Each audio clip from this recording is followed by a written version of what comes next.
Hey, with that, we will have our first guest come up. As I said, dangerous, daring, and epic, and I think this one's got all three for you. Who I've got with me tonight is Mr. Zac Edwards. He was born out in Alabama, raised in Georgia, joined the Coast Guard back in 2005 with recruit company Charlie 173. Leaving boot camp, they liked him so much they let him stick around as a swim and gym instructor there for the recruits to help those who can't swim or couldn't pass the PT test. I think he can tell you, he seems like he probably had that in spades. Went from there to Marine Science Technician A School, then out of that to our tactical response team out in Chesapeake, Virginia. Ended up at Sector Mobile doing vessel inspections, Marine Safety Unit Lake Charles, Louisiana, and now he's back at Sector Mobile. And with that, Zac, what's your most dangerous, daring, or epic sea story or stories? I would probably have to say my wedding day 1 year ago today. Hold it up a little bit. Say your wedding day. Perfect. Let's hear it. So it was a very quickly planned wedding. Within about a week and a half, 2 weeks. They call that a shotgun wedding. Yeah. Trying to be nice, but it was planned in about 2 weeks. It was in Orange Beach, Alabama. It had been raining a lot the week prior, so we were just praying for no rain that day. We were gifted the wedding from a pastor that my wife knows, and everything fell in line. We didn't expect. The wife found her dress 24 hours before, so when she had, didn't fit the bill. She wasn't happy with. Found our daughter's dress the day of. It was supposed to be the day after. Did she find the right wedding dress? She's nodding yes. So yeah, okay, good. The wedding was, the pastor wanted to do it on the 3rd. We wanted to do it on the 2nd just because that date had a very important memory for us. We said I love you, met on the 2nd, so we wanted to do it on the 2nd. So he agreed and wanted to do family photos after the wedding. So that's kind of when it went down. Like I said, it was in Orange Beach, Alabama. Where were the photos being taken? So it was right after the wedding. Our entire wedding party had left except for a few people and the kids. So we were doing our kids' photos and couple photos.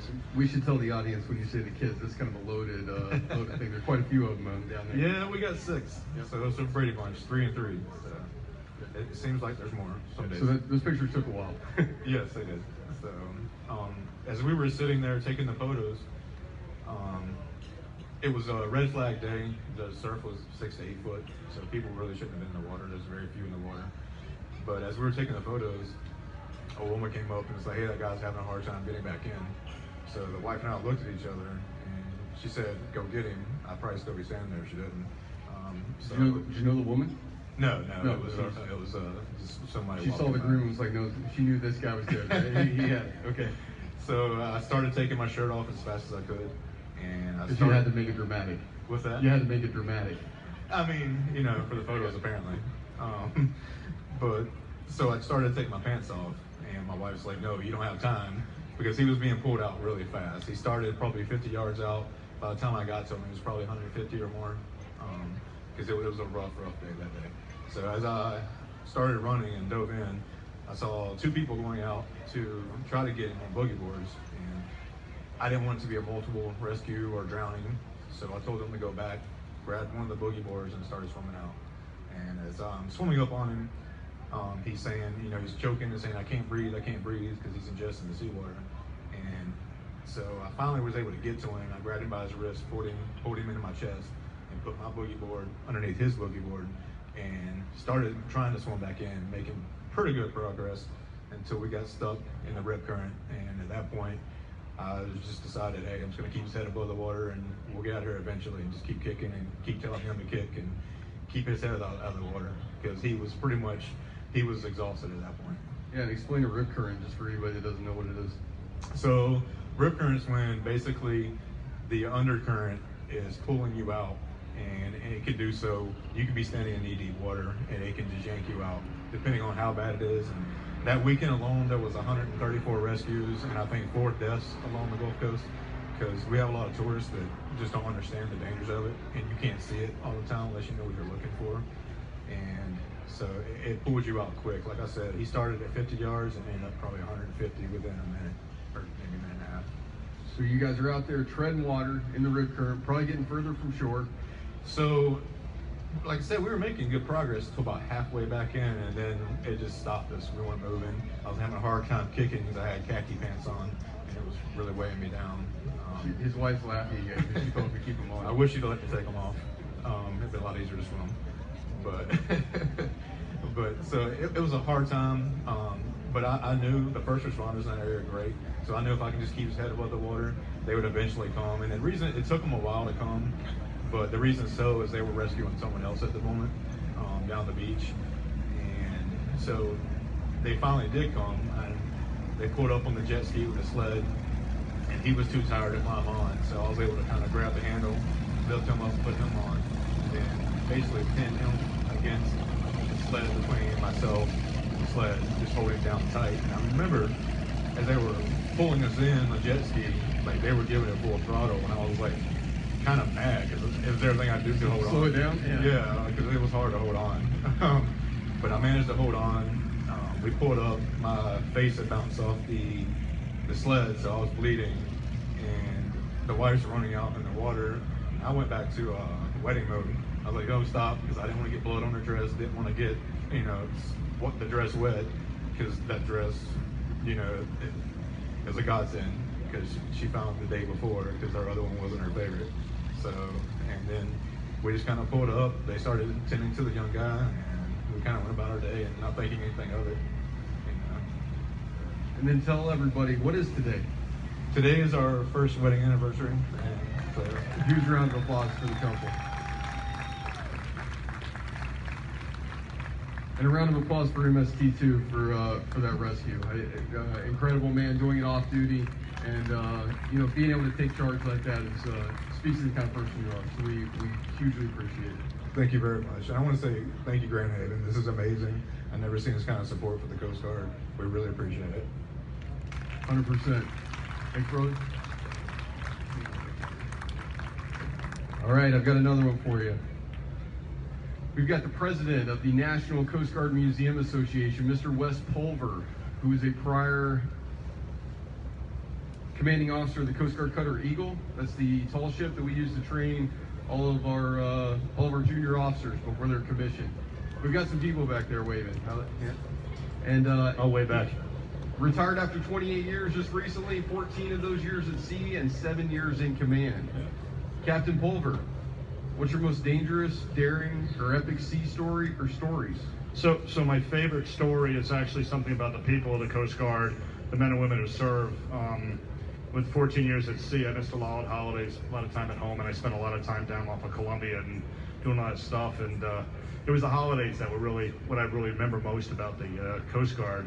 From being Ensign Pulver, by the way, for those who remember, Mr. Roberts had an incredible story where we had. You got a laugh back there. Did I get a laugh? Anybody who knew Ensign Pulver? That got me in the academy, by the way, because I didn't have the grades. So it was like the 23rd, and we're underway. We're sitting north of Haiti. Vessel comes out, 330 people on board, probably 30 feet long. It was going to sink. I know we saved those people's lives, and we got them processed. Next day, it's the 24th. Another boat comes out. I go on board that, and it's full of drugs. There's like probably 2-3 tons of marijuana on board. And so we went over there, but it was the day before Christmas. So we tried to get God bless them, the Jamaican government to allow us to seize and arrest the people, and it took us to the next night. These are not short cases. Yeah, these are not short cases. These are not short cases. We sat on board for about 30 hours, 8 people, which I knew were trying to bring illegal drugs in the country. 6 of us on board from our cutter, of which 5 are seasick, and we're just trying to, stay alive in some respects. And finally got permission on Christmas night and to seize the vessel. We seized the vessel, finally get them back over. No one slept for the last 2 days, and we get on board the cutter, and I didn't know what day it was. It was just, we were exhausted. Go down below. The one thing in the Coast Guard, and Chief will know this, is when you get back, the first thing they tell you is next watch. So I wasn't going to hit the rack. I was going back on watch and went down, hit the rain locker, coming back up, and I got pulled in by the skipper of the ship, and he said, "Hey, get in here." And there was a Christmas tree sitting on the wardroom table. I had no idea it was Christmas Day. And I had a stocking from then my girlfriend, now my wife of 30 plus years. And it was full of things that appreciated the work we were doing out there, and it was the best Christmas I ever had in my life. Awesome. It's pretty cool. And then I get that's a good story because, you know, by the way, when I got back from that patrol 30 days later, I got engaged to my girlfriend. So it was a good play by her as well. So it worked out pretty good. Still married to the same woman, too, right? Still married to the same woman, so Good. doing okay. And then like 20 years later, here I am, skipper of a ship, and we're getting underway. We got underway before Thanksgiving, getting back in February. And the command chief, myself, the XO, and the ombudsman, which is the family member that supports the cutter, we took a little, pinky swear that we wouldn't tell anybody. And we got stockings for every single crew member on the ship. And so it's kind of funny because I had the captain's cabin, got some space, but I put every single of the 102 stockings up into the cupboards and everything I could stuff them in. So every time we hit some C's, it would sound like jingle bells. There'd be bells ringing. It was kind of funny, but no one really knew what we did. And then 2 days before Christmas, we got a drug bust, 2 tons of cocaine found on a fishing vessel. Crew's exhausted, and so it comes to be Christmas Eve. We're about to go into port just to hopefully get some calls to family the night of Christmas down in Guantanamo Bay, Cuba. And asked one of the ensigns. What a Christmas spot. Christmas in Gitmo, baby. And so here we are, and I look at an ensign, I said, hey, I need you to dress up as Santa Claus for me. And God bless ensigns, he's like, I got this. So we come down to the mess deck, the whole crew, the rumor's going down, we're gonna get diverted for another drug case. And they go on the mess deck, and here's this ensign. I said, I need your help. And he's in a Mr. Incredible's outfit with a Santa Claus hat on, which is a little disturbing.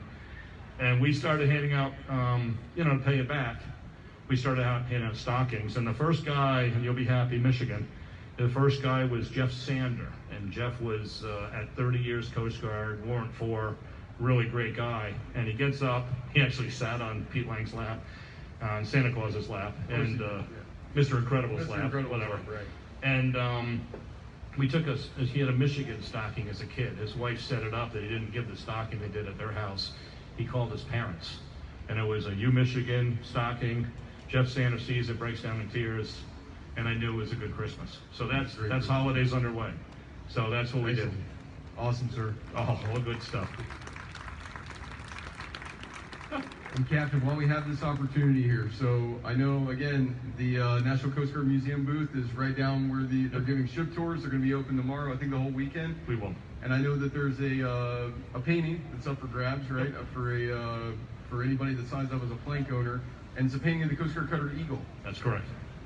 I don't know if a lot of people know what the Coast Guard Cutter Eagle is. Could you just explain the significance of that thing? Sure. The Coast Guard was actually did a lot of sail training at the Academy, and they were offered a war reparation after World War II. And it was one of the sister ships that the German Navy trained on in the 30s. And the Coast Guard grabbed it. Thank you, U.S. Navy. They didn't want it. And so the Coast Guard's grabbed it, and for every summer since then, they trained cadets from the Coast Guard Academy, BMA school students they do officer candidate school. The USS Constitution crew will come on board and will train on the Coast Guard bark Eagle. And it's a 90-meter, 295-foot sailing vessel that you can put 235 people on board and handle sail, 23 sails. It's really great, and if you get a chance, go to the webpage, see what they do. But it's the best way to put people in the weather, make them cold, wet, and tired. They're climbing 150 feet in, taking in sail and sleet. Make them salty. They learn about themselves. We're looking forward to getting you out there, Bosun Chief, and we'll see if you climb 150 feet. Only operational sailboat in service, though. That's right? correct. Yeah, It's the only one. It's a commissioned vessel. The USS Constitution gets underway one day a year, but doesn't sail. But we take her out. So the Coast Guard takes her out 6-7 months. She's been as far as Australia and gone around the world. So she's something else. And what a find for our U.S. government. It's America's tallest ship, and a privilege to have commanded. Excellent, sir. Thank you. Thanks, Hey, Chief. if anybody, again, down there, National Coast Guard Museum's got their booth set up. Go to coastguardmuseum.org to find out more. If you want to listen to more episodes of the podcast from dangerous and daring and epic sea stories from Coast Guard veterans, it's They Had to Go Out. Find it on all social media platforms and at theyhadtogout.com. Thank you guys very much for your time. Enjoy the show. Thanks, Chief.